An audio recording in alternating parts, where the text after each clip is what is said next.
আপনার মামলার বিষয়টা বলেন। আর বলেন না ভাই, কষ্টের কথা। বলে ফেলেন, আমার আসলে কোর্টে যেতে হবে তো, একটু তাড়া আছে, বলেন। ভাই আসলে বলতে যাচ্ছিলাম, আমি ডিভোর্স করতে চাচ্ছি, আপনি একটু ব্যবস্থা করে দেন। ডিভোর্স করতে যাচ্ছে? আচ্ছা, করে দেওয়া যাবে, কোনো সমস্যা না। কিন্তু একটা সমস্যা আছে। কি সমস্যা বলেন?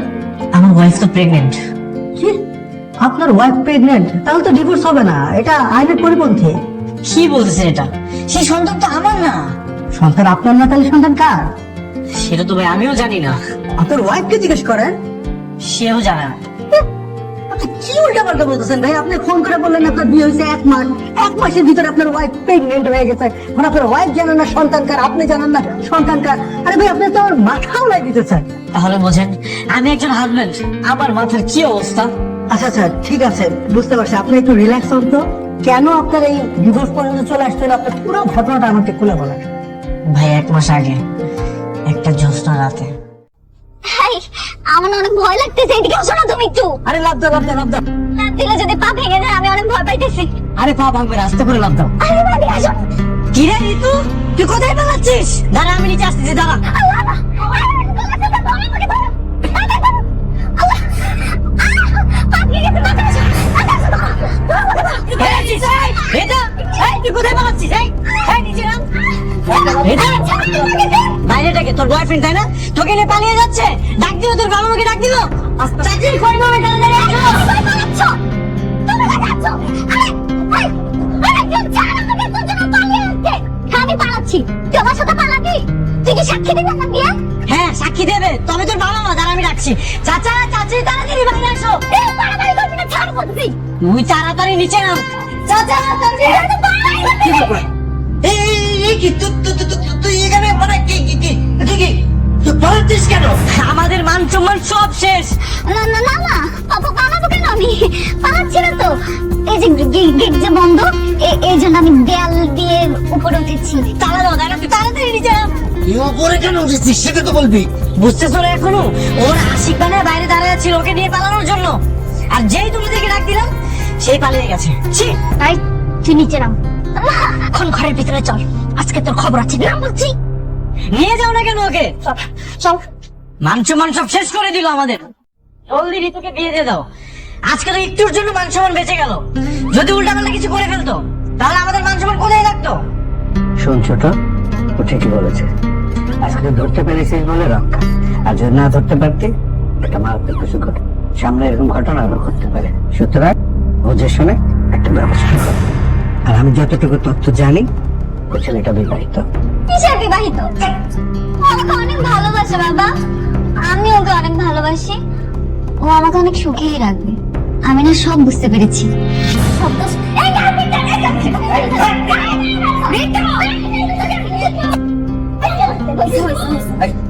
চুপ করে এখানে বস, আর একটা কথা বলবি না। দেখো তোমাদের মেয়ের কাণ্ড।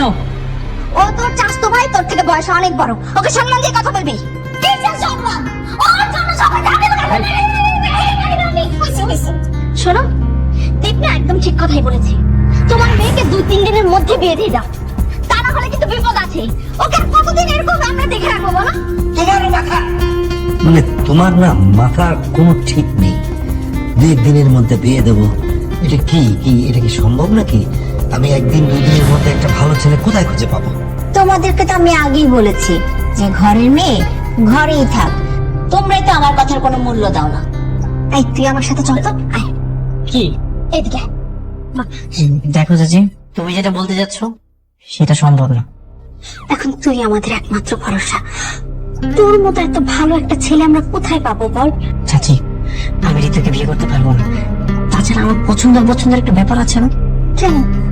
ঋতু কি দেখতে শুনতে খারাপ? না, ঋতু কি পড়াশোনা কম জানে? সেটাও না। তাহলে তুই কেন বুঝতে পারছিস না? ঋতু খুব ভালো একটা মেয়ে, সেটা আমরা সবাই জানি। শুধু ঋতু একটু বোকা, আর বোকা মেয়েরা কিন্তু সংসারের জন্য খুব ভালো হয়। তুই রাজি হয়ে জানা বাবা। চাচি, আমি পারবো না, আমার পক্ষে সম্ভব না। যেই ছেলে তোকে রেখে পালাই গেছে, সেই ছেলের কি ভরসা বলতো? আমি তোর মায়ের মতো না বল? তুই তো মাকে কষ্ট দিবি? তুমি আমাকে ইমোশনাল ব্ল্যাকমেল করতেছো। চাচি ঋতু আমাকে পছন্দ করে না, আর আমিও ওকে পছন্দ করি না। আমাদের মধ্যে তো ঝগড়া লেগেই থাকে। যেহেতু ঝগড়া লেগে থাকে, তাহলে আমি ওর সাথে কিভাবে সংসার করবো? দেব, তোর বাবা মা দুজনেই চাকরি করতো। আমি তোকে সেই ছোট্টবেলা থেকে কোলে পিঠে করে মানুষ করেছি। তোর যত বিপদ আপদ সবকিছুতে আমি তোকে সাহায্য করেছি, আমি তোকে পরামর্শ দিয়েছি। তোর হাত খরচের টাকা কে দেয়? আমি। আর তুই যে সিগারেট খাস কেউ জানে না, সেই টাকাটা কে দেয়? আমি দেই। তুই আমার কথাও বাধ্য হবি? বাবা, বাবা শোন না, তুই আমাকে কষ্ট দিস না বাবা, রাজি হয়ে যা বাবা। চাচি, ঋতুর তো বয়ফ্রেন্ড আছে। তোরও তো গার্লফ্রেন্ড ছিল, তাও আবার একটা না 10-10টা। আমি সবকিছু জানি। তাহলে আমি যদি সবকিছু জেনেও তোকে জামাই করতে রাজি হই, তাহলে তোর সমস্যা কোথায়? ঠিক আছে, তুমি না হয় মেনে নিয়েছো, কিন্তু ঋতু তো এটা মানবে না। আরে ঋতুও মানবে, আমি ঋতুকে সব বুঝিয়ে বলবো। শোন না বাবা, তুই রাজি হয়ে যা। তুই যদি রাজি হয়ে যাস, তাহলে তুই তো এখন 1 প্যাকেট করে সিগারেট খাস, আমি দরকার হলে তোকে 2 প্যাকেটের সিগারেটের পয়সা দেবো। তুই রাজি হয়ে যা বাবা। না না, এটা আমার পক্ষে সম্ভব না, আমি পারবো না। তোকে আমি এত করে বলছি, তাও তুই রাজি হচ্ছিস না। আমাকে তুই কষ্টই দিবি। আচ্ছা, তুই কি চাস যে তোর সব কথা আমি তোর বাবাকে বলে দিই, যে তুই প্রতি মাসে সিগারেটের টাকা খরচটা কার কাছ থেকে নিচ্ছিস? আমার কাছ থেকে। আর প্রেম যে করেছিস 10টা, সেটাও বলে দেবো। না চাচি, এগুলো তুমি ভুলে বাবাকে কিছু বলো না। তাহলে আমার কথায় রাজি হয়ে যা বাবা। কিন্তু ঋতু? আরে ঋতু কোনো সমস্যাই না, ওকে আমি সব বুঝিয়ে বলবো। তুই শুধু রাজি হয়ে যা বাবা একবার। ঠিক আছে, আমি রাজি। সত্যি রাজি? আমার শোনা বাবা। খবরদার, খবরদার আমার কাছে আসবি না তুই। এটা কি দেখছিস? মন করে ফেলবো কিন্তু তোকে আমি। আরে কি করতেছিস তুই এইসব? তুই কি মনে করেছিস আমি তোর সাথে এখানে বাসর করতে এসেছি? আমি করতে দিলে তো দেখছিস না এটা কি? এটা দিয়ে তুমি তোকে খুন করে ফেলবো। তুই কি ভেবেছিস তোর মতো ছেলের সাথে বাসর ঘর করবো আমি, সংসার করবো আমি? কখনোই না। মানে মানে বুঝিস নাই? তুই আমার ভালোবাসার মানুষটার সাথে আমাকে বিয়ে করতে আসিনি, তুই জোর করে আমাকে বিয়ে করেছিস। তোর সাথে সংসার করবো না। এই ছাড়, তুই কি মনে করেছিস আমি তোকে জোর করে বিয়ে করেছি? তোর মা আমাকে ব্ল্যাকমেল করছে তোকে বিয়ে করার জন্য, না হলে আমি কখনোই তোকে বিয়ে করতাম না। তো তাই না? তাহলে যা গিয়ে বল আমার বাবা মাকে যে তুই আজকে আমাকে ডিভোর্স দিতে চাস। হ্যাঁ, আমি ডিভোর্সের ব্যবস্থা করছি, আর বাবার কাছে না যাওয়া লাগবে না, আমি এমনি এখান থেকে চলে যাচ্ছি। জীবনটা নষ্ট করে দিল আমার। কি ব্যাপার, তোমরা এখানে কি করতেছো? তোরা ঝগড়া করছিস কিনা সেটা শুনতে আসছি। এখন তুই সত্যি সত্যি ঝগড়া করছিস। বাবা, আমি ওর সাথে থাকতে পারবো না, একটা মুহূর্ত আমি থাকতে পারবো না, আর জোর করে কিছুই হয় না। তোকে থাকতে হবে, তুই থাকবি। লোক ভিতরে যা। ভাইজান, আপনার একটা বন্দুক আছে না? হ্যাঁ, আপনার আলমারির ভিতরে, তাই না? ভাবি, আলমারির চাবিটা দেন তো। বন্দুকটা আনবো, একটা টোন দাও। আপনি বন্দুকটা নিয়ে এখানে একদম বসে থাকবেন, সিরিয়াস। প্রয়োজনে আমি তাই করব।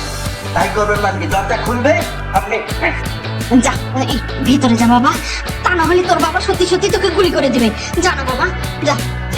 যাও বাপ, যাও যাও যাও যাও যাও। তুই একটা পাগল, তোর বাপ পাগল, বড় পাগল। তাই না? আমার বাবা মা পাগল, আর তোর বাবা মা হলো বড় ছাগল। চলো তো, আরে বল, চলো তো। আরে তুই কই বসিস? কই বসিস তুই? ও, যা বলছি। কি? আমার বেডরুমে আমি কোথায় বসবো কোথায় থাকবো সেটা আমাকে তুই ডিসাইড করে দিবি? ও তোর বেডরুম না, তোর এখানে থাকতে হবে। দাঁড়া, আমি তোর ব্যবস্থা করছি। এই নে, এই তোর বালিশ, যা মাটি দিকে এসো। কি? আমি ফ্লোরে ঘুমাবো? আমার বেডরুম, আমি এখানেই থাকবো। কোথাও যাবি না তো না? দাঁড়া, যাবি? তুই যাবি না? আমি আজকে মুখে খুন করে ফেলবো। ঠিক আছে, ডিভোর্স না হওয়া পর্যন্ত তুই এখানেই থাকবি, তারপর আমি তোকে দেখতেছি।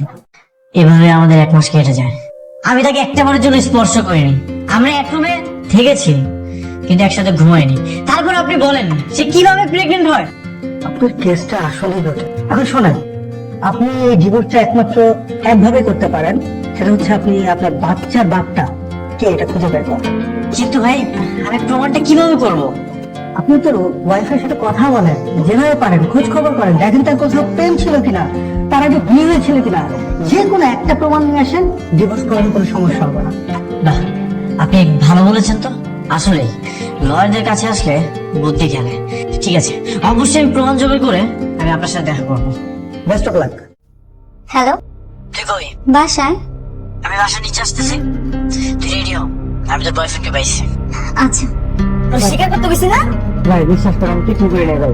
আবার কয় কিচ্ছু করি নাই? তুই করছিস দিকে তোর ধরে আনছি নাকি? ভাই আমি কিচ্ছু করি নাই ভাই, আপনারা শুধু শুধু আমার মারতেছেন ভাই। মানুষ ভুল না করলে তো কেউ ঘরে মারে না। তোর কি মনে হয় তোর মারার লেগে সুর সুর আমার? হ্যাঁ, তোর ভালো ভালো কইতাছি, তাই তুই যে কামটা করছিস তুই স্বীকার কর। ভাই আমি কিছুই করি না, আমি তোর স্পর্শও করি নাই ভাই। কিরে স্বীকার করেছে? ভাই, আমি কিছুই করি নাই ভাই। আমাদের সকালতে মারতাছি, কিচ্ছু স্বীকার করবে কি? তুই এখনো স্বীকার করিস নি? এই বাচ্চার বাবা তুই? এই ওকে মার। ভাই আল্লাহর কি ভাই, এই বাচ্চা আমার না ভাই।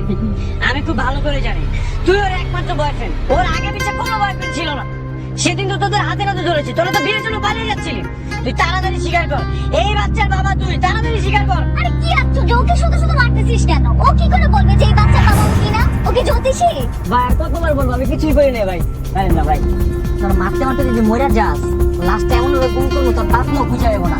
ভাই ভাই আল্লাহর কসম, এই মাটির কসম, আর মারা যাওয়া বাপের কসম ভাই, কিন্তু সাথে আমার ওই সব সম্পর্ক নাই। ওটা তো আমি কোনদিন স্পর্শও করি নাই ভাই।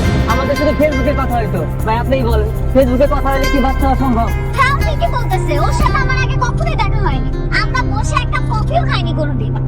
কি তোদের ফেসবুকে প্রেম? ফেসবুকে প্রেম করে তুই প্রেগনেন্ট? আমাদের ফ্যামিলির মান সম্মান কিছুই থাকলো না। এই ওকে গোডাউনে নিয়ে যা, ওকে ইচ্ছা মতো মার, আর স্বীকার করো এই বাচ্চার বাবাও।